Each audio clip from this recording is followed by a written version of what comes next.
NBR বিলুপ্ত করা হলেও রাজস্ব আদায়ে কোনো সমস্যা হবে না বলে জানিয়েছেন অর্থ উপদেষ্টা ডক্টর সালেউদ্দিন আহমেদ। কর্মকর্তাদের আন্দোলনের কিছু নেই জানিয়ে তিনি বলেন, তাদের মতামত নিয়েই এনবিআর বিলুপ্ত করা হয়েছে। এবার ধার করে কিংবা টাকা ছাপিয়ে ফুলিয়ে ফাঁপিয়ে বাজেট করা হবে না। বাজেটের আকার ছোট না বড় হবে, কদিন পরে তা জানানো হবে।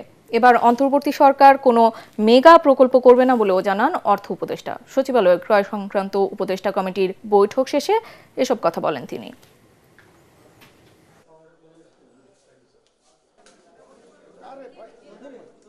অধ্যাদেশটা পড়ে দেখেন ভালো করে, তাদের স্বার্থ সম্পূর্ণভাবে সংরক্ষিত আছে।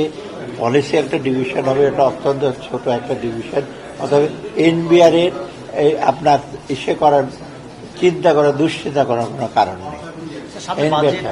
এনবিআরটা যেভাবে আছে, কত টার্মস অফ রেফারেন্স হিসেবে এটা ইন্টারন্যাশনাল প্র্যাকটিস, পলিসি ডিভিশন আর ইমপ্লিমেন্টেশন ডিভিশন এক থাকে না, সব দেশেই আলাদা থাকে।